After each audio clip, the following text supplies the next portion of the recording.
మీ పిల్లల భవిష్యత్తును దిశానిర్దేశం చేసే విద్యా మహోత్సవ్ Dream9 మీడియా ఆధ్వర్యంలో ఈ ఫిబ్రవరి 1న మన ఖమ్మంలో జరగనుంది.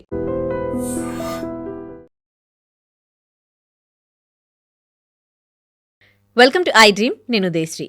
మనం రోజు పేపర్లు, టీవీ ఛానల్స్లో, మన మొబైల్స్లో సైబర్ క్రైమ్ గురించి వింటూ ఉంటాం. సైబర్ క్రైమ్ గురించి తెలిసిన వాళ్ళు మోసపోతూ ఉంటారు. అండ్ సైబర్ క్రైమ్ అంటే చాలామందికి తెలియదు కూడా. అసలు సైబర్ క్రైమ్ అంటే ఏంటి, ఎన్ని రకాలుగా అందరూ మోసపోతూ ఉన్నారు. దట్టు చదువుకున్న వాళ్ళు మోసపోతూ ఉన్నారు, అండ్ సైబర్ క్రైమ్ గురించి తెలియని వాళ్ళు మోసపోతూ ఉన్నారు. అసలు సైబర్ క్రైమ్ వాళ్ళు ఎలా మోసం చేస్తూ ఉన్నారు, దీని గురించి పూర్తిగా డీటెయిల్గా తెలుసుకుందాం. మనతో సైబర్ క్రైమ్ ఎక్స్పర్ట్ ఉన్నారు. అండ్ ఈసీ కౌన్సిల్ వాళ్ళు ఎవ్రీ ఇయర్ ఒక 100 మందికి ఎథికల్ హ్యాకర్స్ అవార్డు కూడా ఇస్తూ ఉంటారు. 2025కి గాను hall of fame award Navtej గారికి ఇవ్వడం జరిగింది. అతను ఎక్స్పర్ట్ అనమాట. సో తనతో మాట్లాడదాం.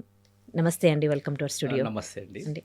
సో చాలా ఇది important topic and valuable topic. చాలా మందికి కావాల్సింది, అవగాహన కావాల్సిన సబ్జెక్ట్ ఇది. మనకి ఏంటంటే సైబర్ క్రైమ్. న్యూస్ ఛానల్స్లో అదే న్యూస్, మనకి యూట్యూబ్ ఓపెన్ చేస్తే అదే న్యూస్, పేపర్లో అదే న్యూస్ గురించి వింటూ ఉన్నాం, తెలుసుకుంటూ ఉన్నాం, కానీ అవేర్నెస్ అనేది రావట్లేదండి. అందరూ మోసపోతూ ఉన్నారు. అసలు ఏంటి ఈ సైబర్ క్రైమ్ అంటే, ఎట్లా మోసపోతూ ఉన్నారు దీస్ డేస్?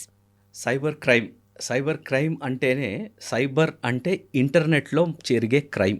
మనకి క్రైమ్ ఎప్పటి నుంచో ఉంది. క్రైమ్ రకరకాలుగా ఉంటుంది, కానీ ఈ క్రైమ్ ఎప్పుడైతే ఇంటర్నెట్లో జరుగుద్దో దాన్ని మనం సైబర్ క్రైమ్ అంటాం. సో సైబర్ క్రైమ్కి ఎవరు బలవుతారు అంటే, వీళ్ళు ఒక్కరు బలవుతారు అని చెప్పలేం మనం. చిన్నపిల్లోడి దగ్గర నుంచి, చిన్నపిల్లోడు అంటే ఇంటర్నెట్ చూసే అబ్బాయి నుంచి, అంటే చిన్నపిల్లోడు ఎగ్జాంపుల్ మీరు ఒక స్టూడెంట్ని తీసుకున్నారనుకోండి. స్టూడెంట్కి ఫోన్ అవైలబిలిటీ ఉంటే స్టూడెంట్ దగ్గర నుంచి ఎమ్మెల్యే, ఎంపీ, పోలీస్, పెద్ద లెవెల్లో ఉన్న ఐఏఎస్, ఐపీఎస్, జడ్జిల దాకా కూడా అవ్వచ్చు. అవుతున్నారు కూడా, అయ్యారు కూడా. న్యూస్ చూసినాం కూడా మనం. అవును. సో ఈ ఇంటర్నెట్లో జరిగే క్రైమ్స్ అన్నింటినీ కూడా సైబర్ క్రైమ్ అని అంటాం. ఓకే, ఈ మధ్య కాలంలో ఎక్కువగా ఎలాంటి సైబర్ క్రైమ్స్ అవుతూ ఉన్నాయండి? సో ఇనిషియల్గా మనం చూసినట్టయితే స్టార్టింగ్లో మనకి నైజీరియన్స్ అటాక్ చేసేవాళ్ళు. అవన్నీ పాతవైపోయినాయి. ఈ సైబర్ క్రైమ్లో ఏంటంటే వాళ్ళకి ఒక ప్రీ డ్రాఫ్టెడ్ స్క్రిప్ట్స్ ఉంటాయి. ప్రీ డ్రాఫ్టెడ్ స్క్రిప్ట్స్ అంటే ఏంటంటే వాళ్ళకి సేమ్ ఒకటే స్క్రిప్ట్ ఉంటుంది, దాన్ని 10 మందికి పాటిస్తారు, లేదా 100 మందికి పాటిస్తారు. దాంట్లో ఎవరో ఒకరు గురైపోతుంటారు అనమాట. సో అలా మనం ఎగ్జాంపుల్ ఈ లేటెస్ట్గా తీసుకుంటే ఏపీకే ఫైల్స్ ఒకటి ఉంది. నెక్స్ట్ వచ్చేసరికి డిజిటల్ అరెస్ట్ మనకి బాగా ఉంది. నెక్స్ట్ ఇన్వెస్ట్మెంట్ యాప్స్ చాలా ఉన్నాయి. ఇన్వెస్ట్మెంట్ యాప్స్లో రకరకాలుగా ఫ్రాడ్స్ జరగడం, ఇన్వెస్ట్మెంట్ యాప్స్లో ఇవి చాలా ఉన్నాయి. ఉదాహరణకు మనము ఇన్వెస్ట్మెంట్ యాప్స్ నుంచి తీసుకుందాం. అంటే ఇన్వెస్ట్మెంట్ యాప్ ఒక financial crime. So financial crime నుంచి తీసుకున్నట్టయితే మనము ఒక రీసెంట్గా ఒక January 5th ఒక లేడీ కంప్లైంట్ చేసింది. ఏంటంటే తను ఒక ఇన్వెస్ట్మెంట్ యాప్లో ఇన్వెస్ట్ చేసి 2.5 crores, ఆ లేడీ ఎవరో కాదు, మనం పేరు చెప్పుకోవట్లేదు, ఒక పెద్ద IAS wife, IAS IPS wife, తను కంప్లైంట్ చేసింది ఏంటంటే, ఇలా నేను ఒక ఇన్వెస్ట్మెంట్ యాప్లో చేశాను, పెట్టుబడి పెట్టాను, అది ఐ గాట్ లాస్ అని. ఎలా అయింది ఇది? ఎలా అంటే ఫస్ట్ వీళ్ళు ఏం చేస్తారంటే వాట్సాప్లో మీకు సంబంధం లేని వాట్సాప్ గ్రూపుల్లో మిమ్మల్ని మెంబర్ కింద జాయిన్ చేసుకుంటారు.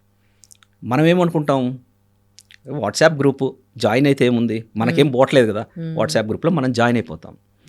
జాయిన్ అయిన తర్వాత వాళ్ళు ఏం చేస్తారంటే, ఇదిగో స్క్రీన్ షాట్, వీడు 10,000 సంపాదించాడు రోజుకి, లేదా వీడు 10,000 సంపాదించాడని. ఆ వాట్సాప్ గ్రూప్లో చాలామంది ఉంటారు, మనం ఒకళ్ళం. ఆ చాలామంది ఎవరైనా మనకు తెలియదు, వాడే అయి ఉండొచ్చు. ఇదిగో నాకు 10,000 వచ్చినాయి, నాకు 20,000 వచ్చినాయి, 4 రోజుల్లో వచ్చినాయి. ఇది చూస్తూ ఉంటాం. మనకి హ్యూమన్కి ఒక జెలస్ ఉంటుంది. అరే వీడు పక్కనోడు 10,000 సంపాదించాడు, నేనెందుకు సంపాదించకూడదు? సరే పోయిందేంటి, మనం మహా అంటే ఏం పోద్ది, ఫస్ట్ కొంచెం ట్రై చేద్దాం అన్న ఒక గ్రీడ్తో వీళ్ళు ఏం చేస్తారంటే ఒక 10,000, ₹1,00,000. ఇప్పుడు నా రేంజ్కి అనుకోండి, నేను 10,000, 20,000 పెడతా. వేరే వాళ్ళ రేంజ్కి ₹1,00,000 పెట్టచ్చు. మీ రేంజ్కి ఒక 2,00,000 పెట్టచ్చు. ఏం రిస్క్ తీసుకోవచ్చు. Doctors maximum 1,00,000. నేను చూసిన చాలా కేసెస్లో డాక్టర్స్ అందరూ ₹1,00,000 అంటే వాళ్ళకి ₹1,00,000 అంటే ఓకే, రిస్క్ చేస్తారనమాట. సో అలా ఒక రిస్క్ చేస్తారు ₹1,00,000 పెట్టి. ఈ ₹1,00,000 పెట్టినప్పుడు ఏమవుద్దంటే, ఫస్ట్ వాళ్ళకి ఒక యాప్ ఇన్స్టాల్ చేయిస్తారు. చేసి ఆ ₹1,00,000 కనిపిస్తుంటాయి వాళ్ళకి. ఆ గ్రాఫ్ని అలా పెంచుకుంటూ వెళ్తూ ఉంటారు. అలా పెంచి పెంచి పెంచి ఇదిగో మీ ₹1,00,000 1,50,000 అయినాయి అని చూపిస్తారు. మనం ఏమనుకుంటాం, అబ్బా అద్భుతం, మనం ₹1,00,000 పెట్టుబడి పెట్టాం, పోతే పోయింది అనుకొని అది 1,50,000 అయింది. మనం ఇంకేం చేయాలి, నెక్స్ట్ స్టెప్ డ్రా చేయాలి. సో డ్రా చేసేటప్పటికి ఏమంటారంటే, సరే నువ్వు డ్రా చేయొచ్చు కానీ ఫస్ట్ 1,00,000 పెట్టావు కదా, అది డ్రా చేయకూడదు, 50,000 డ్రా చేసుకో అంటారు. వీళ్ళు 50,000 కాకుండా ఒక 30,000 10,000 ఎంతో డ్రా చేస్తారు, అవి డ్రా అయిపోతాయి. మనం ఏమనుకుంటున్నాం, అరే నా 1,00,000 అక్కడే ఉన్నాయి, డ్రా చేసుకోవడానికి ఛాన్స్ ఇచ్చారు, నేను డ్రా చేశాను అంటే 1,00,000 అక్కడే ఉన్నాయి, ఒక 50,000 డ్రా చేసుకున్నాను, 50,000 వచ్చేసినాయి. అసలు మనం మర్చిపోతాం ఏంటంటే, మన సెన్స్ ఏం ఆపేస్తుంది అంటే, నువ్వు పెట్టిన 1,00,000లో వాడు 50,000 ఇచ్చాడు రా అన్న సంగతి మనం మర్చిపోతున్నాం. మనకు 1,50,000లో 50,000 వచ్చినాయి. ఇప్పుడు ఈ 1,00,000 అట్లాగే ఉన్నాయి అనుకుంటాం, యాప్లో కనిపిస్తుంటుంది, అసలు ఆ 1,00,000 అక్కడ ఉండవు, వాడు ఎప్పుడో వాడేసి ఉంటాడు. తర్వాత ఏమంటాడు, అరే 1,50,000 అయిపోయినాయి కదా, చిన్న అమౌంట్లో ఏం సంపాదిస్తాను, నెల రోజుల నుంచి ఒక 2-3 నెలలు మనం పెద్ద అమౌంట్లు పెడదాం అని ఎంకరేజ్ చేస్తాడు. అలా ఎంకరేజ్ చేస్తే వీళ్ళు పెడతా ఉంటారు. Over a period of time కొంతమంది కొన్ని కోట్లు పెట్టిన వాళ్ళు ఉన్నారు యాప్స్లో. కోట్లు పెట్టి లాస్ట్కి విత్డ్రా అనేసరికి ఏమంటాడంటే వాడు, నువ్వు ఇంత విత్డ్రా చేయాలిగా, ఈ ట్యాక్స్ గిక్స్ పడుతుంది, ట్యాక్స్ కూడా కాస్త కట్టేయి, విత్డ్రా అయిపోద్ది అంటాడు. సరే అని కడతారు. ఈ ట్యాక్స్ కాదు ఇంకో ట్యాక్స్ అంటాడు. అప్పుడు కానీ వీళ్ళకి అర్థం కాదు ఏంటంటే, ఆహా నేను మోసపోయాను, ఇదేం ట్యాక్స్, ఈ ట్యాక్స్లు ఏంటి అని. అలా వీళ్ళు మోసపోతుంటారు అనమాట. అసలు ఒకటి అర్థం కాదు, ఒక పర్సన్ అంటే ఒక మనకి ఆన్లైన్లో ఇంటర్నెట్లో మనం ఇంత ఇన్వెస్ట్ చేస్తే ఇంత ఎక్కువ ఇస్తున్నాడంటే వాడు ఎందుకు ఎక్కువ ఇస్తాడు అసలు? వాడి దగ్గర అంటే ఆ మినిమం కామన్ సెన్స్ అనేది మామూలుగా చదువుకున్న వాళ్ళల్లో కూడా లేకుండా పోతుందా? ఇక్కడ ఇగ్నోరెన్స్ కూడా ప్లే చేస్తుంది. ఇంకోటి అంటే గ్రీడ్ ఒకటి ప్లే చేస్తుంది.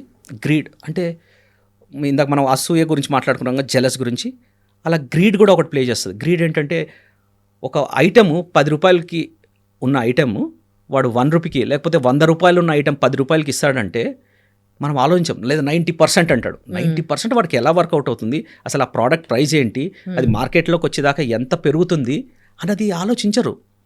అక్కడ మనకి ఇమీడియట్గా ఒక గ్రీడ్ పనిచేస్తుంది. ఆ గ్రీడ్ ద్వారా మనం కొనేస్తాము, తర్వాత మనం మోసపోతుంటాం. ఆ గ్రీడ్ నెక్స్ట్ ఇవి ఎన్ని సైకలాజికల్ థింగ్స్, వీటిని సోషల్ ఇంజనీరింగ్ అంటాం. ఈ హ్యాకర్స్ ఏం చేస్తారంటే, ఈ సోషల్ ఇంజనీరింగ్ని వాడుకొని, అంటే ఇట్స్ ఏ సైకలాజికల్ థింగ్, ఆ సైకలాజీని వాడి మనల్ని మోసం చేస్తూ ఉంటారు. నాకైతే అనిపిస్తుంది, ఇలా మోసపోయే వాళ్ళని చూస్తే వాళ్ళు మోసం చేయట్లేదు, వీళ్ళు మోసపోతున్నారేమో అనిపిస్తుంది అండి నిజంగా. అంటే అత్యాశ, డబ్బులు తొందరగా వచ్చేయాలి, ఇలా ఈ ఇన్వెస్ట్మెంట్ చేసే పర్పస్ కావచ్చు. అండ్ గేమ్స్, కొంతమంది పిల్లలు గేమ్స్ ఆడుతూ ఉంటారు, ఇంత పే చేయాలనేసరికి వాళ్ళ పేరెంట్స్ మొబైల్ తీసుకుని డబ్బులు కట్టేసేయడము. అసలు అంతంత డబ్బులు పెట్టి యాప్స్ ఉన్నాయి కదా, అసలు ఎంత మోసం చేస్తున్నాయి, పిల్లల ద్వారా వాళ్ళు మోసం చేసేస్తున్నారు. ఫస్ట్ ఆఫ్ ఆల్ మనము పిల్లలకి ఫోన్ ఇవ్వకూడదు, కానీ మనం అంతా చేసేది ఏంటి, చిన్నపిల్లలకి ఫస్ట్ ఫోన్ ఇస్తే వాడు ఏడవకుండా ఆగుతాడని ఫస్ట్ ఫోన్ ఇస్తాం మనం. ఆ ఫోన్లో కంటెంట్, మనం చూసే కంటెంట్ వాడికి ఇస్తున్నాం. సో వాడు ఎటన్నా గురవుతాడు. ఫస్ట్ గేమ్స్ అంటాడు, తర్వాత గేమ్స్లో యాడ్స్ వస్తాయి, ఈ యాడ్స్ని నెక్స్ట్ గేమ్లో ఏదో బై చేయమంటారు, బై చేస్తారు. ఇట్లాంటి కేసు ఒకటి ఢిల్లీలో జరిగింది. ఢిల్లీలో ఏం జరిగిందంటే, ఒక పేరెంట్, ఆయన పెద్ద ఆఫీసరే, ఆ పేరెంట్ ఏం చేశాడంటే, ఫోన్ మామూలు పిల్లలు ఆడుకుంటారు కదా, అట్లా ఇచ్చాడు. ఆ పిల్లోడు ఒక నువ్వు ఒక సాఫ్ట్వేర్ ఇన్స్టాల్ చేస్తే, ఒక వీడియో ఎడిటింగ్ సాఫ్ట్వేర్ ఇన్స్టాల్ చేసి అన్ఇన్స్టాల్ చేసి అన్నారు. వాడే గేమ్స్ ఆడుకుంటాడు, వాడు ఇన్స్టాల్ చేసి అన్ఇన్స్టాల్ చేసాడు. సో ఈ లోపల ఏమైందంటే, తండ్రి కొన్ని ₹1,00,000 పోయినాయి. సో తండ్రి ఎంతసేపు ఏం జరిగింది అని అనలైజ్ చేస్తే ఏం లేదు, డిజిటల్ ఫుట్ ప్రింట్స్ ఏం లేవు, ఫోన్లో ఏం లేవు. ఎందుకంటే అన్ఇన్స్టాల్ చేసి ఇన్స్టాల్ చేశాడు. ఎలా తెలుస్తుంది ఏం జరిగిందని, డబ్బులు ఎట్లా పోయినాయి, నాకు సింగిల్ కాల్ వచ్చింది డబ్బులు పోయినాయి అంటున్నాడు ఫాదర్. కానీ ఎప్పుడైతే అనలైజ్ చేశారో అనలిస్టులు, వాళ్ళకి ఏం తెలిసిందంటే, ఏదో ఇన్స్టాల్ అయ్యింది, ఈ టైంలో ఇన్స్టాల్ పోయింది. సో ఫస్ట్ ఆఫ్ ఆల్ వాళ్ళు అనుమానం పడింది వాళ్ళ వైఫ్ని, డబ్బులు ఎవరు తీసుకుంటారు, సో మీ వైఫ్ ఏమైనా చేసి ఉంటుందని వాళ్ళ వైఫ్ని ఎంక్వైరీ చేస్తే, వాళ్ళ వైఫ్ ఆ టైంలో అక్కడ ఇంట్లో లేదు. ఇవన్నీ మనకి డిజిటల్ ఫుట్ ప్రింట్స్ దొరికేస్తాయి. సో తర్వాత పిల్లోడిని అనుమానించాం మనం, వీడేం చేస్తాడు, వీడెందుకు డబ్బులు కొట్టేస్తాడు అనుకుంటాం. కానీ వాడు ఇన్స్టాల్ చేసిన యాప్, అన్ఇన్స్టాల్ చేసిన యాప్ ఆ డబ్బులు కొట్టేయడం జరిగింది. అది ఇలా గేమ్ యాప్స్కి పిల్లల్ని ఇచ్చినప్పుడు మనము దాన్ని ఇంటర్నెట్ తీసేసి ఇవ్వడం, గేమ్స్ లోడ్ అయిపోయిన వాటిని ఇవ్వడం, వాటిని మళ్ళీ ఇంటర్నెట్ కనెక్ట్ చేయకుండా చూసుకోవడం, ఇవన్నీ మనం చేయాలి. కొన్ని ప్రికాషన్స్ పాటించాలి. లేదా కొన్ని పాత వీడియో గేమ్స్ లా ఉంటాయి చూడండి, అవి నాట్ కనెక్టెడ్ టు ఫోన్. మన ఫోన్ అన్నది మనకి ఒక ఇల్లు లాగా. ఓకే, మీకు ఒక ఇది గుడ్ ఎగ్జాంపుల్ చెప్తాను మీకు. ఫోన్ ఒక ఇల్లు అనుకుంటే, డోర్ ఒక పిన్, మనం డోర్ పిన్, మనం ఇంట్లోకి రావాలంటే డోర్ పిన్ కొట్టి లోపలికి వస్తాం, రైట్? అలా కిటికీ ఉంది, ఒక కిటికీ పెట్టాం, కిటికీలోంచి ఏం రావాలి మనకి? గాలి, వెంటిలేషన్ రావాలి. ఈ కిటికీ అన్నది ఒక అప్లికేషన్ అనుకుంటాం. సో మనం కిటికీ పెట్టేది ఒక అప్లికేషన్, వాడేది ఒక ఫీచర్ కోసం. ఈ ఫీచర్ ఏం ఫీచర్? మనకి వాట్సాప్ పెట్టుకున్నాం అనుకోండి, వాట్సాప్లో ఏముంటుంది? ఒక మెసేజ్లు టెక్స్ట్ చేసుకుంటాము మనం, లేదా ఒక వీడియో పంపించుకుంటాము. అంటే ఒక గాలి, ఒక వెలుతురు, ఇవి రావాలి. ఇవి రాకుండా ఇప్పుడు ఏం చేస్తున్నారు అంటే ఏపీకే ఫైల్స్ పంపిస్తున్నారు. ఆ ఏపీకే ఫైల్ పంపించినప్పుడు మనం వాటిని కొట్టి ఓపెన్ చేసి ఇన్స్టాల్ చేస్తున్నాం మనకు తెలియకుండా. అదొక కిటికీతో ఆగట్లేదు మనం, ఇంకా ఫీచర్స్ కావాలి మనకి, ఇంకా వెలుతురు రావాలి, ఇంకా గాలి రావాలి. మనం ఏం చేస్తున్నాం? రకరకాల కిటికీలు ఓపెన్ చేసుకుంటున్నాం ఇంట్లో. అంటే ఫేస్బుక్ ఒక కిటికీ, ఇన్స్టాగ్రామ్ ఇంకో కిటికీ. ఇలా కిటికీలు పెట్టుకున్న ప్రతిసారి మనం ఏం చేయాలంటే మనము ఒక ప్రికాషన్ పాటించాలి. ఆ ప్రికాషన్స్ మనం చాలా మటుకు పాటించాం. ఏంటా ప్రికాషన్స్? ఒక గుడ్ క్వశ్చన్. ఏంటా ప్రికాషన్? మీరు ఒక ప్రికాషన్ని మీకు నేను చెప్తాను. ఇప్పుడు మనం వాట్సాప్ వాడుతున్నాము. వాట్సాప్లో మీరు ఒకసారి ఓపెన్ చేసి చూసినట్టయితే మీకు ఏదైనా నేను మెసేజ్ పంపిస్తే, ఒక హ్యాకర్ ఒక మెసేజ్ పంపించినట్టయితే ఒక ఫోటో పంపిస్తాడు. దీన్ని స్టెగ్నోగ్రఫీ అంటాం. ఈ ఫోటో వెనక ఒక కోడ్ ఉంటుంది, ఇది మీకు కనిపించదు, ఫోటోనే కనిపిస్తుంది. మీరు క్లిక్ చేసిన వెంటనే ఆ ఫోటో ఓపెన్ అవుద్ది, నెక్స్ట్ ఆ కోడ్ ఎగ్జిక్యూట్ అవుతుంది. కోడ్ ఎగ్జిక్యూట్ అయినప్పుడు మీరు ఎక్కడున్నారు, ఏం చేస్తున్నారు, మీరు ఏ ఫోన్ వాడుతున్నారు, అన్ని డీటెయిల్స్ హ్యాకర్కి వెళ్ళిపోతాయి. సో ఈ స్టెగ్నోగ్రఫీని ఎలా ఆపాలి అంటే మీరు ఆ ఫోటోని క్లిక్ చేయక్కర్లేదు. బై డిఫాల్ట్ వాట్సాప్లో ఒక ఫీచర్ అది.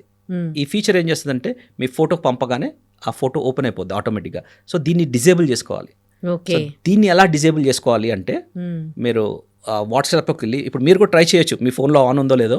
వాట్సాప్లోకి వెళ్ళి సెట్టింగ్స్లోకి వెళ్ళి పైన 3 డాట్స్ ఉంటాయి మీకు రైట్ కార్నర్లో. ఆ సెట్టింగ్స్లోకి వెళ్ళి అడ్వాన్స్కి వెళ్తే అలా కింద స్క్రోల్ చేస్తే మీకు సెట్టింగ్స్, అడ్వాన్స్ అండ్ దెన్ ఒక 3 ఆప్షన్స్ కనిపిస్తాయి మీకు. Okay, block unknown account messages, protect IP address in calls, disable link previews. ఈ డిసేబుల్ లింక్ ప్రివ్యూస్ ఏదైతే ఉందో, డిసేబుల్ మనం దాన్ని ఎనేబుల్ చేయాలి. అక్కడ అంటే గ్రీన్ మార్క్లోకి వెళ్ళాలి, మీకు గ్రీన్ మార్క్లో ఉండదు, అది పెట్టుకోవాలి. అది పెట్టుకోవడం వల్ల ఏంటంటే ఒక ఫోటో ఆటోమేటిక్గా ఓపెన్ అవ్వదు. సో మనం ఒక ప్రికాషన్ చేసుకున్నట్టు. నెక్స్ట్ ఐపీ ఏదైతే ఉందో అది, దానివల్ల ఏమవుతుందంటే మనం లొకేషన్ ట్రేస్ చేయొచ్చు. మీరు ఎక్కడ ఉన్నారు, మీకు ఒక కాల్, మిస్ కాల్ వస్తుంటాయి, ఆ మిస్ కాల్ ఇచ్చి మీరు ఎక్కడ ఉన్నారో నేను చెప్పగలుగుతాను, దాన్ని హ్యాక్ చేయొచ్చు.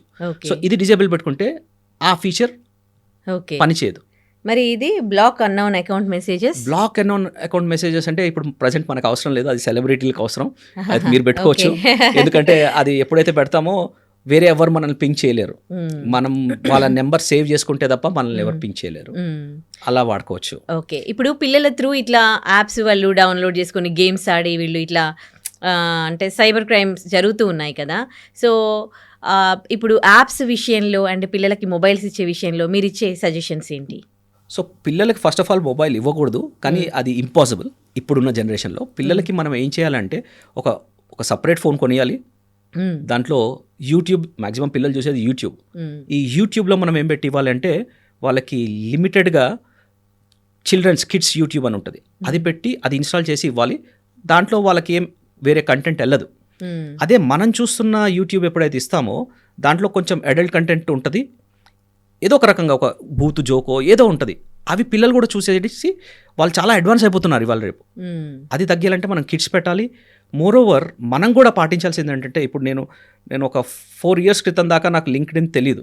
అంటే తెలియదు అంటే ఐ నెవర్ యూజ్డ్, అది తెలుసు, బట్ అది వాడితే ఏమవుతుందో, టైం అయిపోద్దేమో అని వాడేవాడిని కాదు. ఒక్కసారి అది బై మిస్టేక్ ఎందుకో ఇన్స్టాల్ చేశాను నేను, కొన్ని వ్యూస్ చూద్దామని. దెన్ ఆల్మోస్ట్ లైక్ ఒక 30 days 40 days I got addicted to it. Scroll చేసుకుంటూ దెన్ ఐ రియలైజ్డ్ ఇదేంటి, I'm wasting most of my time.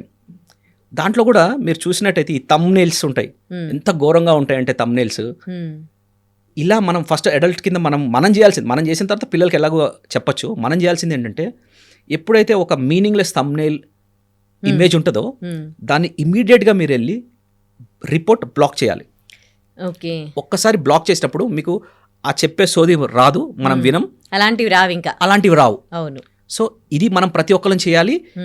ఈ రిపోర్ట్ ఎవరైతే పెడతామో మనము వాడు ఇంకోసారి అలర్ట్ అవుతాడు, అరే ఈ రిపోర్ట్లు పెడుతున్నారు, ఇలాంటి తమ్నైల్స్ మనం పెట్టకూడదు అని వాడు కూడా ఎడ్యుకేట్ అయ్యి పెడతాడు. వాడేంటంటే మనం తమ్నైల్ చూడగానే ఏదో జరిగిందంటది, 1/2 అవర్ 45 మినిట్స్ మెసేజ్ చూసిన తర్వాత మనకి అసలు ఆ సంబంధమే ఉండదు.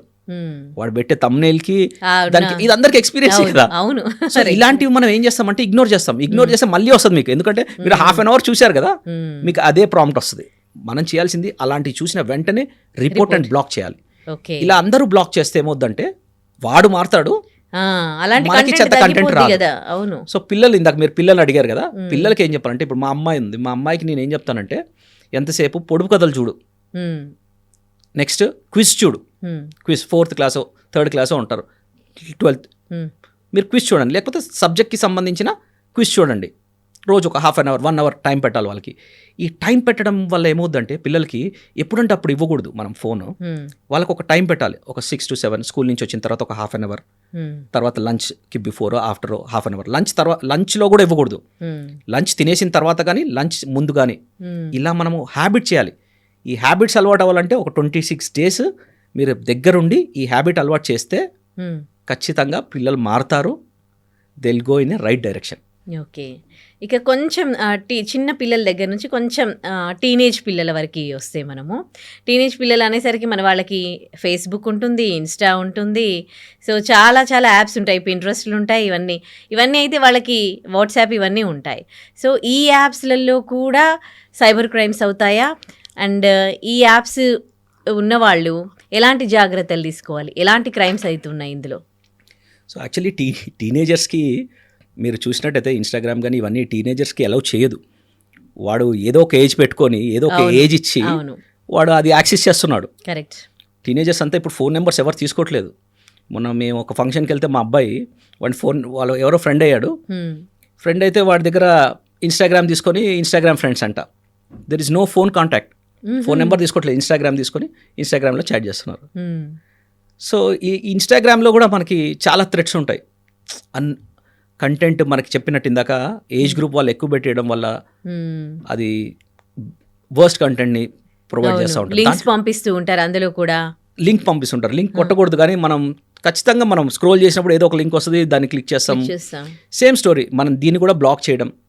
ఆ 2 minutes రీల్ ఏదైతే ఉంటుందో మనిషికి ఏంటంటే బాగా ఆశ ఒకటి, నెక్స్ట్ ఎంటర్టైన్మెంట్ ఒకటి, క్విక్ ఎంటర్టైన్మెంట్, 2 నిమిషాల్లో అద్భుతమైన ఎంటర్టైన్మెంట్ ఇస్తుంటుంది. అలా మనం స్క్రోల్ చేస్తూ ఉంటాం, ఎంత స్క్రోల్ చేసినా సరిపోదు. సో మనం ఇలా స్క్రోల్ చేసినప్పుడు ఎప్పుడైతే మనకి ఇందాక చెప్పినట్టు ఆడ్ కంటెంట్ అనిపిస్తుందో ఇమీడియట్గా బ్లాక్ చేసి ఉండాలి. అట్లా ఎంత బ్లాక్ చేసినా కూడా అది మన వరకు, మన డిజిటల్ ఫుట్ ప్రింట్, మన థంబ్ ఇంప్రెషన్ లాగా మన వరకు పనిచేస్తుంది. వేరే వాళ్ళకి అది చేయని వాళ్ళకి అందరికీ ఆ కంటెంట్ వెళ్తానే ఉంటుంది. సో లింక్కి మనకి బిఫోరే కొంచెం మ్యాటర్ ఉంటుంది, మెసేజ్ ఉంటుంది, అది ఎవరు చదవకుండా లింక్ క్లిక్ చేయడమే ఎక్కువగా నేను అబ్జర్వ్ చేశాను అనమాట. Is it true? అబ్సల్యూట్లీ. ఇప్పుడు మనకి ఫోన్స్ ఉన్నాయనుకోండి, ఫోన్స్ అండ్ ల్యాప్టాప్స్లో మ్యాక్సిమం క్రైమ్స్ వస్తుంటాయి, ఎందుకంటే అవి కదా డిజిటల్ ఫుట్ ప్రింట్స్, మనకి డిజిటల్ డివైసెస్. సో ఈ ఫోన్స్ అండ్ ల్యాప్టాప్స్లో ఏంటంటే ఫోన్ ఉండేదే చిన్నగా, దాంట్లో మనకి బొమ్మ తప్ప ఏం కనిపించదు, కంటెంట్ అసలు చదవరు. మీరు ఎప్పుడన్నా చూడండి, ఫోటో వీడియోలో ఎక్కువ చూస్తారు, కంటెంట్ రాస్తే ఎవరు చదవడు. చిన్నగా ఉంటాయి, సగం మంది కనిపించవు. పెద్ద ఏజ్ గ్రూప్ వాళ్ళకి, చిన్న ఏజ్ గ్రూప్ వాళ్ళకి అంత టైం ఉండదు. సో కంటెంట్ చదవకుండా టక్ టక్ టక్ ఈ నెక్స్ట్ బటన్ ఎనేబుల్ కావాలంటే ఏం చేయాలి, వీటిని కొట్టాలి. సో వీటిని పెడతారు. ఇప్పుడు ఈ పాలసీస్ కూడా ఎట్లా వచ్చినాయి అంటే, వాడు ఒక్క టిక్లో అన్నిటిని అప్రూవ్ చేస్తాడు. ఇప్పుడు పాలసీ ఏమనంటే ఒక్క టిక్లో పెట్టకండి, మల్టిపుల్ టిక్స్ పెట్టండి. అంటే ఇప్పుడు నీకు ఫోన్ కావాలి, ఫోన్లో ఒక అడ్రస్ కావాలి, లేదా దానికి యాక్సెస్ అనుకోండి, ఒక అడ్రస్ యాక్సెస్ కావాలి, ఒక కాంటాక్ట్స్ అడ్రస్ కావాలి, లేదా ఒక SMS యాక్సెస్ కావాలి. వీటికన్నిటికీ సపరేట్ చెక్ బాక్సెస్ పెట్టండి అన్నారు. ఎంత పెట్టినా అది మనలో ఉంటుంది. మనం ఏం చేస్తాం, మళ్ళీ సేమ్ అన్నిటికీ ఇంతకుముందు ఏంటంటే ఒక టిక్తో అయిపోయేది, ఇప్పుడు మనం అన్నిటికీ టిక్ పెట్టి మళ్ళీ ఎస్ అని కొడతాం. చదివి మనం చేయాల్సింది ఏంటంటే చదవాలి ఫస్ట్. ఇంత పెద్ద మ్యాటర్ ఉంటుందండి చదువుదాం అంటే, అది ఇంత పెద్ద మ్యాటర్ ఉంటుంది అసలు. ఆ మ్యాటర్ మనం చదవలేము అనుకున్నప్పుడు మీరు ఏం చేయాలంటే నాలాంటి ఒక సైబర్ డాక్టర్ని కన్సల్ట్ చేసి ఫిక్స్ చేయించాలి ఏదైతే ఉందో. లేదా అందరు చదవలేరు కాబట్టి ఇలాంటి రీల్స్ చూడాలి. ఇలాంటి రీల్స్ కానీ ఇలాంటి పాడ్కాస్ట్లు కానీ చూస్తే మనకు అర్థమవుతుంది ఏం చేయాలని. ఎందుకంటే ఇప్పుడు లింక్డ్ఇన్ December 16th ఒక పాలసీ అప్గ్రేడ్ చేసింది. ఈ పాలసీ అప్గ్రేడ్ చేసింది ఎవరు చదవ, మనం ఆల్రెడీ ఎస్లోనే ఉన్నాం. ఈ పాలసీ అప్గ్రేడ్ ఏం చెప్పిందంటే, మీరు లింక్డ్ఇన్ కాదు సారీ దీన్ని ఇన్స్టాగ్రామ్ December 16th అరౌండ్ మనకి ఒకటి పెట్టిందనమాట పాలసీ అప్గ్రేడ్. ఆ పాలసీలో ఏముంటుందంటే ఈ మెటా ఏదైతే ఉందో అది దేన్నన్నా మీ పర్సనల్ డేటా మీరు ఏదైనా ఒక పోస్ట్ చేస్తే పబ్లిక్గా వాటిని అనలైజ్ చేస్తుంది అని. అంటే ఏంటంటే మనల్ని చదివేస్తుంది, అవును మనం ఏం చేస్తున్నాం, మన డేటా ఒకసారి ఇచ్చామంటే దానికి మతిమరుపు ఉండదు కదా. మనమన్నా మర్చిపోతాం ఒక డిజిటల్ ఫుట్ ప్రింట్, అది మర్చిపోదు, అన్నీ గుర్తుపెట్టుకుంటుంది, మనల్ని అనలైజ్ చేస్తుంది, మనకు తెలియని విషయాలు దానికి తెలుస్తాయి. అవును. అసలు ఈ సైబర్ క్రైమ్ వాళ్ళు ఎట్లా వర్క్ చేస్తారండి? వీళ్ళందరూ ఎక్కడైనా అంటే గ్రూప్ ఆఫ్ పీపులా, లేకపోతే ఎక్కడ ఏ చైనా బార్డర్లో ఉంటారా, లేకపోతే మన హైదరాబాద్లో ఇండియాలోనే ఉంటారా? అసలు సైబర్ క్రైమ్ చేసేవాళ్ళు ఎక్కడన్నా ఉండొచ్చు, ఎవరన్నా ఇంటర్నెట్లో చేస్తే, ఇంటర్నెట్లో ఒక క్రైమ్ చేస్తే దాన్ని సైబర్ క్రైమ్ అనుకుంటాం కదా. వీళ్ళు మనకి ఇండియాలో చాలా డిఫరెంట్ ప్లేసెస్లో ఉంటారు. స్పెషల్గా తీసుకుంటే మనకి వెబ్ సిరీస్ వచ్చింది, వెబ్ సిరీస్ జామ్తారాలో ఉంటారని. Next Bharat Nagar is most of the cases are from Bharat Nagar అనమాట. ఈ భరత్ నగర్ అంటే మన అమీర్పేట్ భరత్ నగర్ అవి కాదు, మనకి అక్కడ ఉంటుంది భరత్ నగర్ సమ్మె. ఇవన్నీ ఎక్కడ ఉంటాయంటే ఒక బార్డర్లో ఉంటాయి, అంటే ఒక 2 states 3 states బార్డర్లో ఈ ప్లేసెస్ ఉంటాయి. అంటే ఇండియా గురించి చెప్తున్నాను నేను. ఇండియాలో ఈ బార్డర్లో ఉన్న స్టేట్స్లో వాళ్ళకి అడ్వాంటేజ్ ఏమవుద్దంటే ఎప్పుడైతే పోలీస్ అప్రూవల్స్ ఇవన్నీ తీసుకొని వాడు అక్కడ ఉన్నాడు అని ఐడెంటిఫై చేసి వెళ్తారో ఇమీడియట్గా వాళ్ళు పక్క స్టేట్లోకి వెళ్ళిపోతారు, బార్డర్ క్రాస్ చేసేస్తారు. ఈ బార్డర్ క్రాస్ చేసినప్పుడు వాళ్ళని పట్టుకోవడం చాలా కష్టం, ఎందుకంటే మళ్ళీ అక్కడ అప్రూవల్స్ తెచ్చుకోవాలి, వాళ్ళు దొరకరు. అవును. దీంతో ట్రేసింగ్ ఈజీ అయినా వాళ్ళని పట్టుకోవడం చాలా కష్టం అవుద్ది. నెక్స్ట్ అక్కడ చాలామంది అన్ఎడ్యుకేటెడ్ పీపుల్ ఉంటారు. అరెస్ట్ చేయడానికి వెళ్ళినప్పుడు వీళ్ళందరూ గుంపుగా వచ్చి అరెస్ట్ చేయనీయకుండా అడ్డుపడ్డం, ఇలాంటి చాలా ప్రాబ్లం. పోలీస్ సపోర్ట్ ఉండదు సరిగ్గా అక్కడ. వీళ్ళు మన ఇక్కడి నుంచి వెళ్ళినప్పుడు పోలీసులు సౌత్ నుంచి వెళ్ళినప్పుడు కానీ డిఫరెంట్ ప్లేసెస్ నుంచి వెళ్ళినప్పుడు సపోర్ట్ సరిగ్గా చేయరు. సో అలా వీళ్ళు బార్డర్స్ ఎక్కువ చూస్ చేసుకుంటారు ఒక స్టేట్ నుంచి ఇంకో స్టేట్కి మూవ్ అయిపోవడానికి. అది ఓన్లీ ఇండియాలో. సో ఇంకోటి తీసుకుంటే బర్మా, కాంబోడియా, తైవాన్ ఇలాంటి ప్లేసెస్లో, తైవాన్ కూడా అనకూడదు కానీ కాంబోడియా మ్యాక్సిమం, కాంబోడియా కానీ నార్త్ కొరియా కానీ వీళ్ళంతా ఇంటర్నేషనల్ క్రైమ్స్ చేస్తుంటారు. వీళ్ళకి కూడా కొన్ని స్క్రిప్ట్స్ ఉంటాయి, రకరకాల స్క్రిప్ట్స్. మనకి ఇప్పుడు బర్మా, మియాన్మార్ తీసుకుంటే మియాన్మార్లో చాలా మందిని రెస్క్యూ చేశారు మొన్న. వీళ్ళని ఏంటంటే యూత్ని మీకు జాబ్ ఇస్తామని చెప్పి ఇంటర్వ్యూ చేస్తారు. ఏమనుకుంటాం జాబ్ అంటే ఖచ్చితంగా మనం వెళ్తాం. ఒక లింక్డ్ఇన్లో చూస్తాడు వాడు, లింక్డ్ఇన్లో చూసి నీకు జాబ్ వచ్చింది రమ్మంటారు. ఏం చేస్తారు యూత్, సరే ఇంటర్వ్యూ, 3 రౌండ్లు ఇంటర్వ్యూ జెన్యూన్గా జరుగుతుంది. మీ పాస్పోర్ట్ ఉందా అని అడుగుతాడు, మీకు ఇంటర్వ్యూ పెడతాడు, మేనేజర్తో మాట్లాడిస్తాడు, నెక్స్ట్ హెచ్ఆర్తో మాట్లాడిస్తాడు, అన్నీ బాగున్నాయి, మీరు వెళ్ళిపోతారు. వెళ్ళిపోయిన తర్వాత అక్కడి నుంచి వేరే వెహికల్స్లో అతను, అంటే ఒక రియల్ ఇన్సిడెంట్ చెప్తున్నాను నేను, అక్కడి నుంచి ఒక పర్సన్ అక్కడి నుంచి వాడిని మియాన్మార్కి షిఫ్ట్ చేశారు. మియాన్మార్లో ఒక పెద్ద ప్లేస్ ఉంది, ఆ పెద్ద ప్లేస్లో అన్ని కంపెనీలు ఇదే సైబర్ క్రైమ్ కంపెనీలు అనమాట అవన్నీ. ఆ సైబర్ కంపెనీ నుంచి వీళ్ళకు ఒక 2 స్క్రిప్ట్లు ఇచ్చారంట. ఒకటి ఏంటంటే ఈ హనీ ట్రాప్, ఈ అబోవ్ 50 ఉన్న వాళ్ళందరినీ ట్రాప్ చేయాలి మీరని. ఇంకోటి వచ్చేసరికి యాప్, ఏదైతే యాప్ ఉంటుందో మనకి, మీరు ఇందాక మనం అనుకున్నాం కదా ఈ యాప్కి ఎవరెవరో గురైపోయారని, ఈ యాప్ ఒక ఫేక్ యాప్ తయారు చేసి ఆ ఫేక్ యాప్ పెరుగుతున్నట్టు చూపించి దాని నుంచి డబ్బులు వసూలు చేయాలి. ఈ 2 వాళ్ళ టార్గెట్. అంటే ఈ 2 ట్యాబ్లెట్లు అంటే 2 స్క్రిప్ట్లు అందరి మీద సేమ్గా ప్రయోగిస్తూ ఉంటారు. ఇప్పుడు మనకి అవేర్నెస్ బాగా పెరిగింది కాబట్టి అందరు తెలుసుకుంటున్నారు, ఓకే ఇలాంటిది ఒక ట్రాప్ అని. సో అతన్ని సంహవ్ వాళ్ళని బయటకు కూడా పంపారు. మొత్తం మిలిటరీ ఏరియాలో ఉంటుంది, అంటే ఇది గవర్నమెంట్కి తెలిసే జరుగుతుంటుంది అక్కడ గవర్నమెంట్స్కి, లేకపోతే అంత పెద్ద సిటీని లాగా ఉంటుందంట అది ఆ ప్లేస్. ఆ సిటీ లాంటి ప్లేస్లో వీళ్ళు వాళ్ళని నిర్బంధించి సంహవ్ వీళ్ళ పాస్పోర్ట్ తీసేసుకొని క్రైమ్ చేస్తూ అంటే ఏం చేస్తాడు వాడు, హిందీలోనే మాట్లాడతాడు. ఎందుకంటే అక్కడ బర్మీస్ వాడినో లేకపోతే చైనా వాడిని చెప్పించి మాట్లాడితే మనకు తెలిసిపోద్ది కాల్లో. మన లాంగ్వేజ్ వాడినే పట్టుకెళ్ళి మనతో మోసం చేస్తాడు. వాడికి ఇష్టం లేకపోయినా వాడు మనల్ని మోసం చేయాలి, లేకపోతే వాళ్ళని కొట్టడం ఇలాంటివి చాలా చేశారు. సంహవ్ వాడు ఎస్కేప్ అయ్యి వచ్చి చెప్పాడు మనకి ఇలా జరిగిందని. కాబట్టి యూత్కి నేను చెప్పేది ఏంటంటే, మీరు ఈ జాబ్కి వెళ్ళేటప్పుడు మ్యాక్సిమం మీరు ఆలోచించాలి, మీకున్న స్కిల్స్కి నిజంగా జాబ్ వస్తుందా, వచ్చినా అక్కడ ఏమైనా రిఫరెన్స్ ఉన్నారా, ఆ రిఫరెన్స్ ద్వారా వెళ్ళడానికి ప్రిఫర్ చేయాలి మనం. ఓకే. ఇంకోటి మనకి వర్క్ ఫ్రమ్ హోమ్ మీరు ఇంట్లోనే కూర్చొని డబ్బులు సంపాదించొచ్చు. నెలకు 35,000 సంపాదించొచ్చు అని మెసేజెస్ కూడా వస్తూ ఉంటాయి. చాలామంది అంటే కొంతమంది మా రిలేటివ్స్ కొంతమంది కజిన్స్ నన్ను అడగడం జరిగింది. ఇది ఇట్లా లింక్ వచ్చింది. నేను ఆ జాబ్‌కి అప్లై చేసుకోవచ్చా అని. సో, ఇది కూడా ఒక కైండ్ ఆఫ్ సైబర్ క్రైమ్ అని విన్నాను. నిజంగా ఇది కూడా ఒక సైబర్ క్రైమేనా? 99% సైబర్ క్రైమే ఉంటుంది. హ్మ్. ఏదో ఎక్కడో 1%, ఆ 1% కూడా మీరు ఇంటి నుంచి వర్క్ చేయొచ్చు అని పెట్టేవాడు వాడి చుట్టుపక్కల ఫ్యామిలీ ఫ్రెండ్స్కి ఇవ్వచ్చు కదా జాబ్లు. వాడు నెట్లో ఎందుకు పెడుతున్నాడు అంటే అర్థం ఏంటి? పక్క క్రైమ్ అనే. మీకు 35,000 ఇంట్లోంచి వర్క్ చేసుకోవచ్చు అంటే వాడు పబ్లిక్గా ఎందుకు పెట్టడం? వెళ్ళి ఎవరినన్నా అడగచ్చు కదా. ఎంతమంది లేరు జాబ్ లేకుండా అన్ఎంప్లాయీస్ చాలా మంది ఉన్నారు, అడగచ్చు ఉన్నారు కదా. కదా. వీడు ఇంటర్నెట్లో ఎందుకు పెడతారు? ఇంటర్నెట్లో రకరకాల ప్లేసెస్ నుంచి హోమ్లీ వైఫ్స్ ఉంటారు, హౌస్ వైఫ్స్ ఉంటారు. మెయిన్ టార్గెట్ వాడిది హౌస్ వైఫ్. ఈ కేసులో ఓకే. జాబ్ లేని వాళ్ళు హౌస్ వైఫ్స్ ఏమనుకుంటారు, అరే నా హస్బెండ్కి నేను హెల్ప్ చేస్తాను ఏముంది అని. They even do a risk. వాళ్ళు అక్కడ రిస్క్ ఫ్యాక్టర్ చేస్తారు. ఏంటంటే వాడు ఏమంటాడు, ఇదిగో జాబ్ వచ్చింది అంటాడు. ఫస్ట్ ఆఫ్ ఆల్ ఒక ఎగ్జాంపుల్, ఒక దగ్గర ఆమెకి ఇలాగే వచ్చింది. ఆమె ఒక లింక్ క్లిక్ చేసింది ఆలోచించుకొని. నార్మల్గా ఫిషింగ్ లింక్ ఉంటాయి. ఫిషింగ్ లింక్ అంటే ఏంటంటే మనం ఒక లింక్ మీద క్లిక్ చేస్తే అది వేరే దగ్గర తీసుకెళ్తుంది.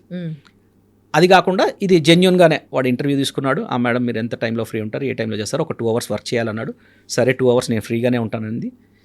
మీరు టైపింగ్ వర్క్ ఇచ్చాడు. ఫస్ట్ టైప్ చేసింది, అద్భుతంగా టైప్ చేసేసింది. ఇప్పుడు ChatGPT అవి ఉన్నాయి, టైప్ చేసి పంపించేసింది. ఆ మేడం వెరీ గుడ్ అన్నాడు. ఒక 120 రూపీస్ వేసాడు.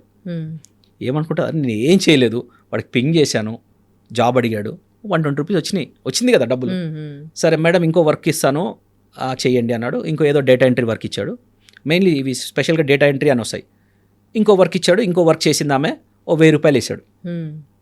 1000 రూపాయలు వేసి ఇంకేంటి ఆమె అద్భుతం, మేడం ఇంకా మీరు వర్క్స్ రావాలి అంటే మీరు కొంచెం ఫీజు పే చేయాలి, డిపాజిట్ ఫీజు, కాషన్ డిపాజిట్ ఇలాంటి ఫీజు పే చేయాలి, వస్తాయి అంటాడు. 1000 రూపాయలు ఆల్రెడీ వచ్చినాయి. సో 1000 రూపాయల దాకా పెట్టగలుగుతుంది ఆమె. ఇంకో 1000 రూపాయలు రిస్క్ చేయొచ్చు, 2000 పడుతుంది. పెట్టినాక ఆ మేడం వచ్చినాయి మీకు, ఇదిగో ఈ అకౌంట్లో యాడ్ అయినాయి అంటాడు. అకౌంట్లో యాడ్ అయినాయి అనుకుంటుంది, కానీ ఆమె అకౌంట్లో యాడ్ అవ్వదు. వేరే అకౌంట్లో అక్కడ వాడికి చూపిస్తుంటుంది పైన మీకు 200, మీరు ఇంకా ఇంక్రీజ్ చేసుకోండి అంటాడు.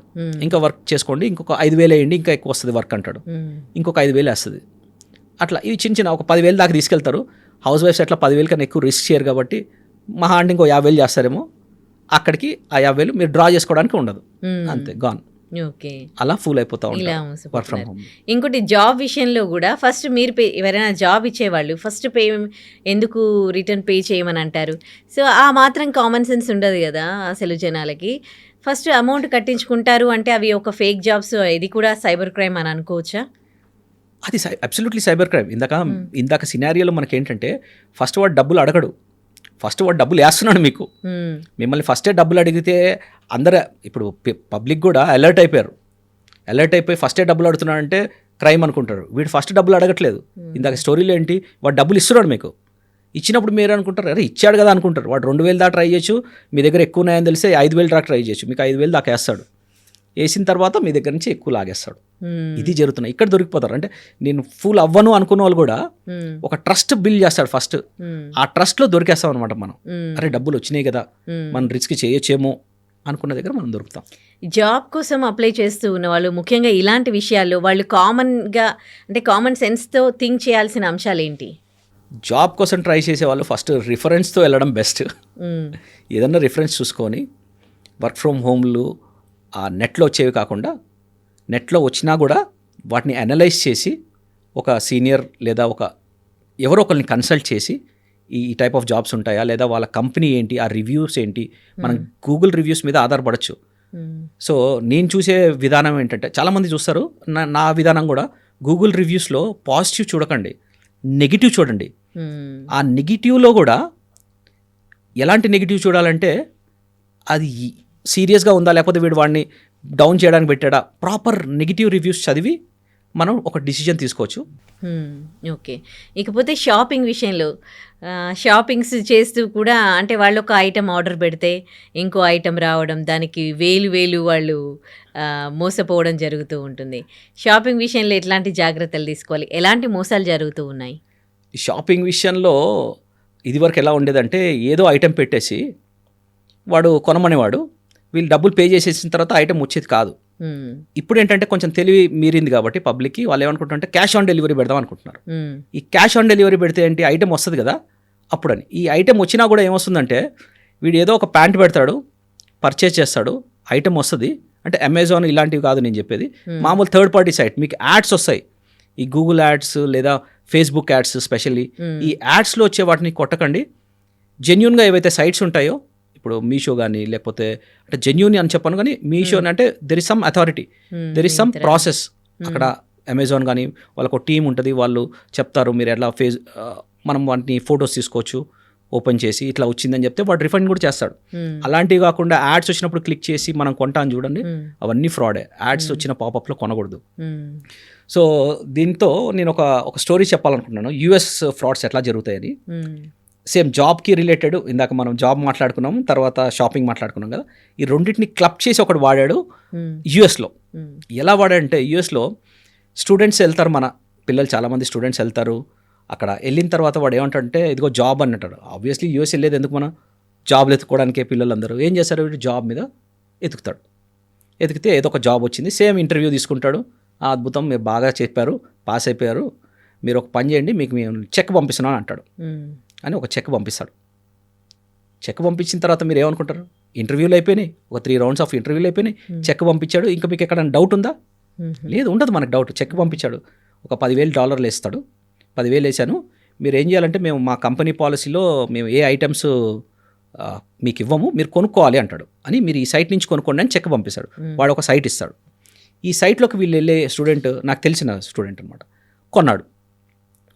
కొన్ని ఐటమ్స్ కొన్నాడు. అంటే డెస్క్ లాంటిది, లేకపోతే ఈ కాన్ఫిగరేషన్తో ఉన్న ల్యాప్టాప్ కొనమంటారు. ఆ కాన్ఫిగరేషన్ని సెలెక్ట్ చేసి వాడు ల్యాప్టాప్ కొంటాడు. కొనేసి వాళ్ళు ఇచ్చిన చెక్ ఉంటుంది కదా, అమౌంట్లో ఇమీడియట్ కనిపిస్తుంటుంది అక్కడ. $10,000 అంటే 10,000 కనిపిస్తుంది. వీడికి ఒక $8,000 ఎంత అయింది, ఆ 8,000 పెట్టి కొనేస్తాడు. కొనేసి అమ్మాయి $2,000 మిగిలినాయి అనుకుంటాడు. లేకపోతే ఒక $1,000 అనుకోండి, $1,000 $800 వాడేస్తాడు, $200 ఉన్నాయంటారు అనుకుంటాడు. ఇది జరిగిన 3 రోజులకి, అంటే ఆడ జరిగే అంతా కొన్నావా అన్నీ మాట్లాడుతూనే ఉంటాడు. అయిపోగానే కొనిన తర్వాత ఈ ఐటమ్స్ ఇంటికి రావు, అంటే అది ఫేక్ సైట్ అది. ఈ ఐటమ్స్ ఇంటికి రావు. నెక్స్ట్ ఆ చెక్ ఏదైతే ఉందో అది ఫ్రాడ్ చెక్, బౌన్స్ అయిపోద్ది. మనకి ఇండియాలో ఏంటంటే ఈ చెక్ వచ్చిన తర్వాత ఆ డబ్బులు ఉంటేనే మనకు క్రెడిట్ అవుద్ది. అక్కడ అలా లేదు. చెక్ వచ్చిందంటే డైరెక్ట్గా కనిపిస్తుంది. చెక్ పోయిందంటే మన అకౌంట్ మైనస్లోకి వెళ్తుంది. ఇండియాలో కదా, అక్కడ యూఎస్లో. సో మన ఎన్ఆర్ఐ పిల్లలంతా ఇది జాగ్రత్తగా ఉండాలి. ఇలాంటి స్కామ్స్ చేస్తారు వాళ్ళ మీద. ఐటమ్స్ రావు, 800 బ్యాలెన్స్ కట్టాలి. అదే క్రెడిట్ అనుకోండి, క్రెడిట్ కార్డ్ మీద కొన్నాను అనుకోండి, బ్యాంక్స్ రెస్పాన్సిబిలిటీ తీసుకుంటాయి. ఇది క్రెడిట్ కాదు కదా, డెబిట్, డబ్బులు పోయినట్టే. ఇలా జాబ్ కమ్ షాపింగ్ రెండింటి పరంగా మోసపోయినట్టు అనమాట. ఈ ఫేక్ వెబ్సైట్స్ మొబైల్లో రాకుండా ఏమైనా అలర్ట్స్ ముందుగానే మనము పెట్టుకోవడానికి ఏమైనా ఆప్షన్స్ ఉన్నాయా? కొన్ని అలర్ట్స్ వస్తూ ఉంటాయి, మనం క్లిక్ చేసేదాన్ని బట్టి. ఇప్పుడు టెక్నాలజీ మారుతూ ఉంది, అప్గ్రేడ్ అవుతుంది, అందరూ నేర్చుకుంటున్నారు. ఇంతకుముందు మనకి ఓటీపీలు వచ్చేవి కాదు, మీరు బ్యాంకింగ్ సైట్ చేసినప్పుడు. ఇప్పుడు ఓటీపీలు వస్తున్నాయి. నెక్స్ట్ బ్యాంకింగ్ కాకుండా మీరు మొబైల్ తీసుకున్నా కూడా మీకు ఈజీగా సిమ్ ఇవ్వట్లేదు.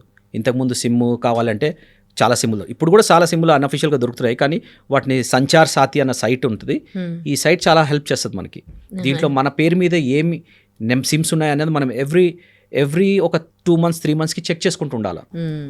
కాదండి, టెక్నాలజీ ఇంత పెరిగింది, అసలు ఎన్ని ఇన్వెన్షన్స్ మనం చేస్తూ ఉన్నాం, ఏఐ టెక్నాలజీ వచ్చింది, కానీ అయినప్పటికీ కూడా ఇప్పటికీ మన మొబైల్లో ఈ డిజిటల్ అరెస్ట్లు కానీ, ఈ ఫేక్ మెసేజెస్ కానీ, ఫేక్ వెబ్సైట్స్ని కానీ ముందే, అంటే అవి రాకుండానే మనకి అలర్ట్ ముందేమన్నా పెట్టుకోవడానికి ఇంకా ఏమీ రాలేదా? ఈ టెక్నాలజీలో ఈ డెవలప్మెంట్ రాలేదా? టెక్నాలజీ మనకి పెరుగుతూ ఉంది. డెవలప్మెంట్ రాలేదా అంటే prevention is better than cure అని అందరు తెలిసినా కూడా మనం వాటిని ప్రివెంట్ చేయలేం. కానీ ప్రివెంట్ ఒక మాదిరిగా చేయొచ్చు. నెక్స్ట్ ఏంటంటే జరిగిపోయిన దాన్ని మనం అదే స్క్రిప్ట్ రన్ అవ్వకుండా ఆపచ్చు. అంటే ఒక క్రైమ్ జరిగింది, ఈ క్రైమ్ ప్యాటర్న్ని మనం తెలుసుకొని జరగకుండా ఆపచ్చు. కానీ మన టెక్నాలజీ ఎలా ఉందంటే కొత్త సైట్లు, వాడు ఏదో ఒక సైట్ల రూపంలో వస్తాడు. అదొక ఫీచర్. మనకి ఎప్పుడైతే ఫీచర్ కావాలనుకుంటామో ఈ ఫీచర్స్ని మనం కోరుకునే కొద్దీ మనం వనరబుల్ అవుతానే ఉంటాం. ఇప్పుడు మనకి సైటు నేను ఓన్లీ 5 sites వేస్తాను. ఇంతకుముందు మనకు చూసే .com వరకే ఉంది. ఇప్పుడు .in వచ్చింది, .me వచ్చింది. ఇప్పుడు ఒక దగ్గర లిమిట్ చేసిన వాడు ఇంకో సైట్లు తయారు చేసుకుంటూ వెళ్ళిపోతూ ఉంటాడు. సో ఏదో సైట్లో ఈ కంటెంట్ని పుష్ చేస్తూ ఉంటాడు. కాబట్టి అది కొంచెం కష్టమే. ఇప్పుడు ప్రపంచం మొత్తం ఏఐ టెక్నాలజీ అయింది కదా, ఈ ఏఐ టెక్నాలజీలో కూడా సైబర్ క్రైమ్స్ జరుగుతూ ఉన్నాయా? ఏఐ టెక్నాలజీలో సైబర్ క్రైమ్స్ జరుగుతున్నాయి అనే కన్నా ఏఐని ఎలా హ్యాక్ చేస్తున్నారు మనోళ్ళు అన్నది చెప్తాను. ఒక ఎగ్జాంపుల్, ఏఐని కూడా హ్యాక్ చేస్తున్నారు. ఏఐ అంటే బేసిక్గా ఏదైతే మిషన్ బ్యాక్ ఎండ్లో ఏదైతే LLMs ఉంటాయో వాటిని ఎలా హ్యాక్ చేస్తున్నారు అన్నది ఒక ఎగ్జాంపుల్ చెప్తాను మీకు. మీరు ఒక పాయిజన్ ఎలా క్రియేట్ చేయాలి అని అనుకోండి. ఈ క్వశ్చన్ మీరు ఒక ChatGPTని అడిగారు అనుకోండి, పాయిజన్ ఎలా క్రియేట్ చేయాలంటే అది చెప్పదు, కింద మీకు ఒక డిస్క్లైమర్ ఇస్తుంది, ఇది నేను చెప్పకూడదు ఇట్లా అని. సో మీరు వెంటనే దాన్ని అలా అడగకుండా, అంటే ఇది డిస్క్లైమర్ యాక్చువల్గా, ఇది మీరు బీప్ అనేది వేసుకోండి లేకపోతే దాన్ని కట్ చేసుకోండి. ఏని ఏమని అడగాలంటే మీరు రివర్స్ అడగాలి. ఇది నేను క్రియేట్ చేసింది కాదు, మామూలు పబ్లిక్ చెప్పింది. ఏంటంటే పాయిజన్ ఎలా చేయకూడదు, ఏం చేస్తే పాయిజన్ అవుద్ది అని అడిగారు అనుకోండి, ఓకే, అది చెప్పేస్తుంది. సో పాయిజన్ ఎలా చేయాలంటే చెప్పదు, పాయిజన్ ఎలా చేయకూడదు, ఏం చేస్తే పాయిజన్ అవుద్ది అంటే ఇవి చేయకు పాయిజన్ అవుద్ది అని చెప్తుంది. సో ఇలా ఏఐని కూడా హ్యాక్ చేస్తున్నారు common public. Oh my god. Okay, ఇప్పుడు మన నంబర్ ఏమైనా హ్యాక్ అయ్యిందా లేదా అని మనం తెలుసుకోవడం ఎట్లా? ఇప్పుడు నా నంబర్ ఏమైనా హ్యాక్ అయ్యిందా, నేను హ్యాక్ అయ్యానా, ఎట్లా, how do I get to know? మీరు హ్యాక్ అయ్యారా లేదా అని తెలుసుకోవడానికి నేను ఒక 2 చెప్తాను. ఫస్ట్ ఆఫ్ ఆల్ ఏంటంటే, ఒక సైట్ ఏంటంటే మీరు హ్యాక్ అయ్యా లేదా హ్యావ్ ఐ బీన్ పాండ్ అని ఒక సైట్ ఉంటుంది. Have I been pwned, PWNED. ఈ site.org దీంట్లోకి వెళ్ళినప్పుడు మీరు మీ ఈమెయిల్ ఐడి అడుగుద్ది అక్కడ.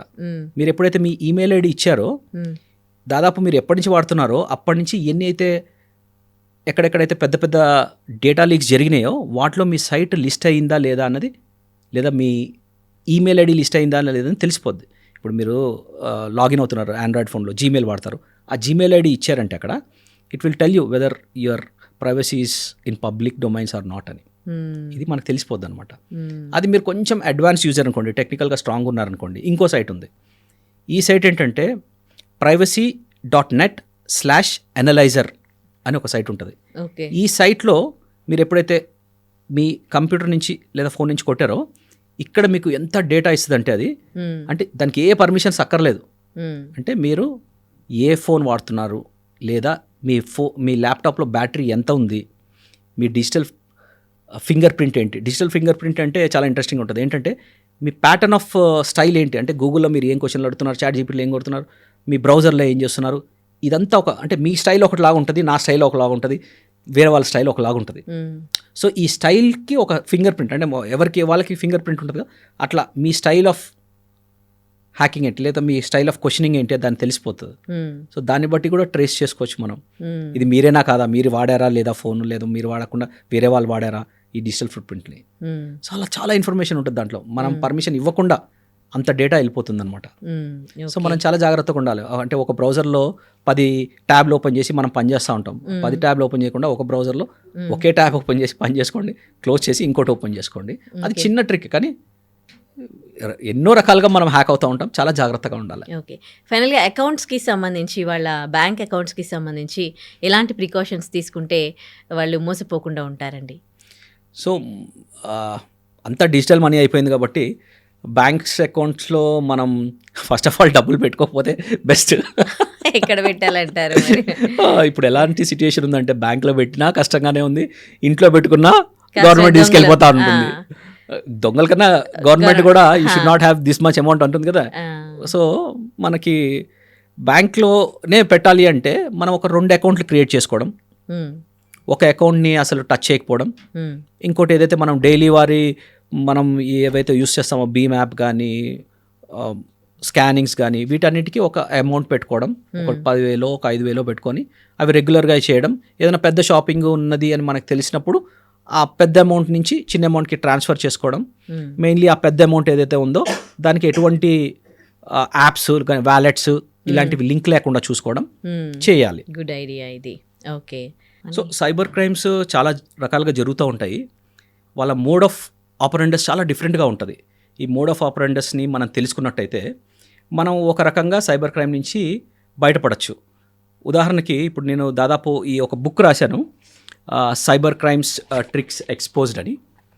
సైబర్ క్రైమ్స్ ట్రిక్స్ ఎక్స్పోజ్డ్ అని అంటే దీంట్లో ఏముంటుందంటే దాదాపు ఒక 200 స్టోరీలు ఉంటాయి, 200 పైన స్టోరీలు ఉంటాయి. ఈ 200 పైన స్టోరీలు మీరు చదివినట్టయితే మీకు ఒక అవగాహన వస్తుంది, ఓహో ఇన్ని రకాలుగా మోసం చేయొచ్చా పబ్లిక్ని అని.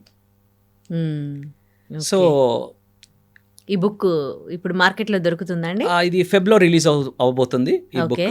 సో బుక్ కంటెంట్ ఒకసారి మీకు అద్భుతంగా ఉంటుంది, చాలా ఎగ్జాంపుల్స్ అంటే ఇన్ని రకాలుగా పబ్లిక్ సైబర్ క్రైమ్కి గురయ్యారా అని. ఓకే, సో ఫెబ్లో రిలీజ్ అవుతుంది కాబట్టి అంటే వెబ్సైట్లో కూడా మనకి ఆన్లైన్ వెబ్సైట్ కూడా అవైలబుల్ ఉందా? ఆన్లైన్లో అదే ఫెబ్ ఒకసారి హార్డ్ కాపీ రిలీజ్ అయిన తర్వాత ఉంటుంది. సో ఈ బుక్ ప్రైస్ గెస్ చేసిన వాళ్ళకి మన ఫస్ట్ 100 పీపుల్కి we are going to give a free book. This is like the scan. మీరు స్కాన్ చేసి ఇక్కడ స్కాన్ చేసినట్టయితే you will get a free copy of the book. Okay, right. Thank you so much అండి. Thank you.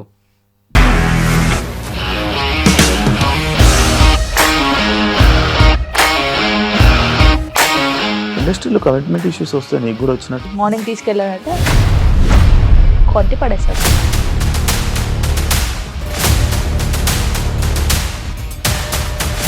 ఒక్కళ్ళు కూడా చూడలేదు ఈ cinema అని చెప్పడానికి కూడా చాలా ధైర్యం కావాలి. అది నిజం కదా, దాంట్లో ధైర్యం ఏంటి? ఇది నెక్స్ట్ డే ప్లేట్ మార్చేస్తే తప్పు కదా. As of now we are comfortable this అని నేను అనుకుంటున్నాను. రష్మిక గారిది మీది ఒకే ఊరంట కదా? నీకు కోపం వచ్చిందంటే బాగా తిట్టేత్తరా? తిట్టేద్దామండి. నిజంగా గేమ్ ని ఎలా చేంజ్ చేయగలిగారు? ఏపీఎస్ఎఫ్సి వాళ్ళకి 6 నెలల్లో నేను 6 లక్షలు కట్టా. బిజినెస్ చేయాలనుకుంటే it is as difficult as riding a tiger.